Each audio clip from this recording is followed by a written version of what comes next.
बिस्मिल्लाहिर्रहमानिर्रहीम, अस्सलाम वालेकुम।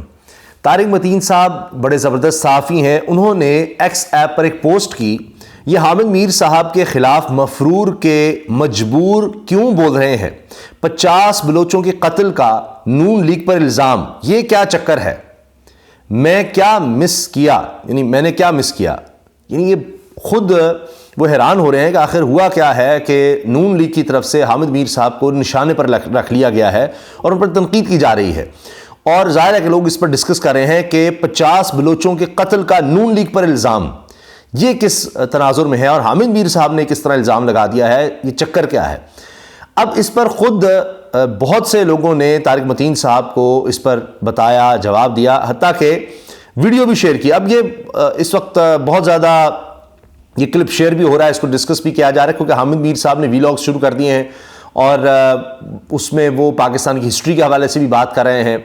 अब उसी में बलूचिस्तान का जो मसला है, इस पर भी उन्होंने तारीख़ी तनाजुर में बात की है। जो भी एहतजाज जारी है ख़वातीन का, बच्चों का, उस पर भी उन्होंने बात की है। वहाँ उनके एहतजाज में गए भी हैं। फिर जब ये ख़वातीन गिरफ़्तार हुई तब भी आपने देखा था हामिद मीर साहब वहाँ गए थे और वहाँ पर जो पुलिस अफसर था उसने उनके साथ बदतमीज़ी की। फिर IG ने जनाब हामिद मीर से माफ़ी मांगी, तो वो तल्ख़ कलामी वहाँ पर हुई थी। फिर जिस तरह इनको बसों में डाला जा रहा था, वापस भेजा जा रहा था, वो सारा मामला सामने आया। फिर आखिर में इनकी रिहाई भी हुई, तो इसमें हामिद मीर साहब साथ साथ रहे।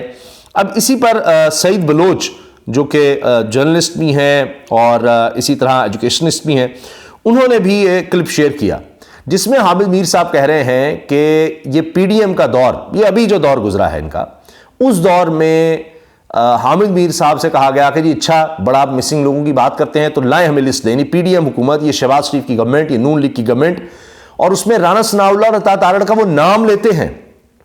इसी वाले से बात हो रही है, ये कत्ल का इल्ज़ाम क्यों लगाया जा रहा है। वो मैं आपको सुनवा देता हूँ हामिद मीर साहब ने जो बात की है।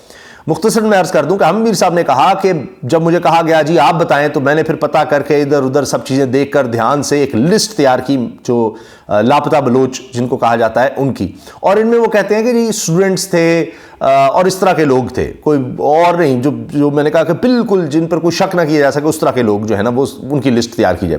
कहते मैंने 50 लोगों की लिस्ट दी। जब लिस्ट दी, राना सनाउल्लाह और अता तारड़ उस वक्त वजीर थे, तो उसके बाद क्या हुआ कि उनको मारना शुरू कर दिया गया बजाय इसके कि वो सामने आते। तो इसलिए कह रहे हैं कि जी हामिद मीर ने अता तारड़ और राना सनाउल्लाह पर, जब ये वजीर थे उस वक्त इल्ज़ाम लगाया है कि इन्होंने इनको मारा। अब आप सुन लीजिए कि जिस पर वो कह रहे हैं जी मैं खुद इस चीज़ का गवाह हूँ ज़ाते खुद। ये सुनिए। जिसका मैं खुद ऐनी शाहिद हूँ, मैं भी इस प्रोसेस में शामिल था। कह रहे हैं मैं वो चीज़ आपको बता रहा हूँ जिसका मैं खुद ऐनी शाहिद हूँ, जिस प्रोसेस का मैं भी हिस्सा था।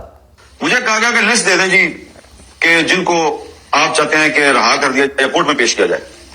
तो मैंने इधर उधर से पूछ पाछ के सिर्फ 50 लोगों की लिस्ट दी, और उस लिस्ट में पॉलिटिकल वर्कर थे या स्टूडेंट्स थे या कोई शायर था या कोई अदीब था। मैंने वो पॉलिटिकल वर्कर, शायर, अदीब, स्टूडेंट, इस तरह के लोगों की मैंने लिस्ट तैयार की। जब मुझसे कहा गया जी कि आप लिस्ट दें जो अदालत में दें या दीगर जगहों पर दें, तो ये फिर कहते हैं जी मैंने खुद लिस्ट याद की। फिर वो लिस्ट दे दी। पिछली हुकूमत थे, वजीर दाखिला थे राना सनाउल्लाह साहब, वजीर कानून थे अता तारड़ साहब, और कुछ दीगर। ये दोनों वजीर थे, वजीर दाखिला राना सनाउल्लाह थे, जिनको मरियम कहती हैं कि जी वो बड़े हकीम और एक टेरर के तौर पर उनको हमेशा वो इंट्रोड्यूस करवाती हैं। जो खुद राना सनाउल्लाह कहते हैं 4414 में रेड्स करवा चुका हूँ। जब ये 9 मई से बहुत पहले की बात है, लॉन्ग मार्च के हवाले से और दीगर मामलात पर घरों में जाकर चादर चादर का तकद्दुस पामाल किया, पुलिस जिस तरह गई, ये उस वक्त से ट्रेनिंग हो चुकी है। और ये राना सनाउल्लाह को क्रेडिट जाता है कि उनके दौर में ये हमने बहुत ज़्यादा देखा था और आज तक अब ये उसका तसलसल जारी है। और उससे भी ज़्यादा बदतर सूरत हाल है कि अब औरतों की इज्जत पर भी हाथ डालना, आपने देख लिया, वीडियोज़ आ चुकी हैं इस तरह से। मुनिस सलाही साहब की वालदा की वीडियो आई है, दीगर खवातीन की वीडियोज़ आई हैं, उनके साथ क्या क्या किया गया कि जाओ यहाँ ना हो, RO कह रहा है हमारे पास ना आना, जाओ अपनी इज्जत बचाओ, उसकी हिफाजत करो, यहाँ बार बार आओगी तो पता नहीं क्या तुम्हारे साथ हो जाए।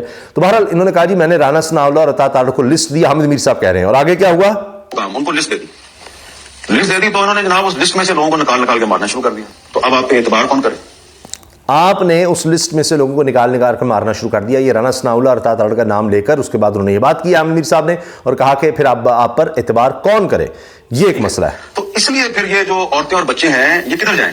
या तो ये आपको याद है कि मरियम नवाज साहिबा किस तरह गई थी और फोटोज़ वगैरह बनवाई थी उन्होंने इसी तरह जाकर और बलोच खवातीन के दरमियान बैठकर। तो अब एक जुमला, एक लफ्ज़ आपको नहीं मिलेगा, एक लफ्ज़, एक जुमला आप देखें नहीं मिलेगा नून लीग की तरफ से, मरीम नवाज साहबा की तरफ से, राना सनाउल्लाह की तरफ से, इन लोगों की तरफ से बिल्कुल नहीं बोलेंगे। अच्छा, दूसरी तरफ आप देखिए कि बलूचिस्तान पर हक किस तरह जितलाते हैं। वहां गए हैं, वहां जाकर वो इलेक्टेबल्स जिनका कोई बयान नहीं आएगा, वो बाप पार्टी के लोग, वो सारे उनके हवाले से किस तरह के मामलात आप देख रहे हैं। और इसी वीलॉग में हामिद मीर साहब कहते हैं कि जी यही होता रहा है और इस तरह से ये लोग यहाँ की ताकतें, ये जिस तरह जिन्होंने हुकूमत बनानी होती है वो उनके साथ मिल जाते हैं और असल जो वहाँ के लोग हैं उनके मसाइल वहीं के वहीं रहते हैं, उनकी कुछ सुनवाई ही नहीं होती। ये सारा मामला है। अब ये हामिद मीर साहब ने बात की है और इस पर अब हर कोई बता रहा है। ज़ाहिर है जो उन्होंने सवाल पूछा जनाब तारिक मतीन साहब ने, उस पर ये वीडियो शेयर करके, और नीचे आप देखिए सब लोग तारिक मतीन साहब को बता रहे हैं कि जी देखें ये असल मामला है, ये असल मामला है।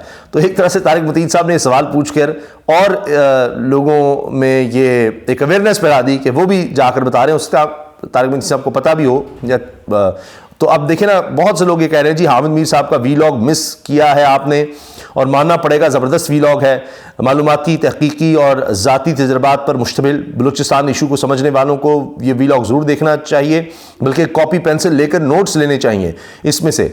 इसी में मीर साहब ने जिक्र किया गुज़श्ता PDM हुकूमत का, और ये हैं जी सैयद हसनैन आरिफ, ये सारा कुछ लिख रहे हैं।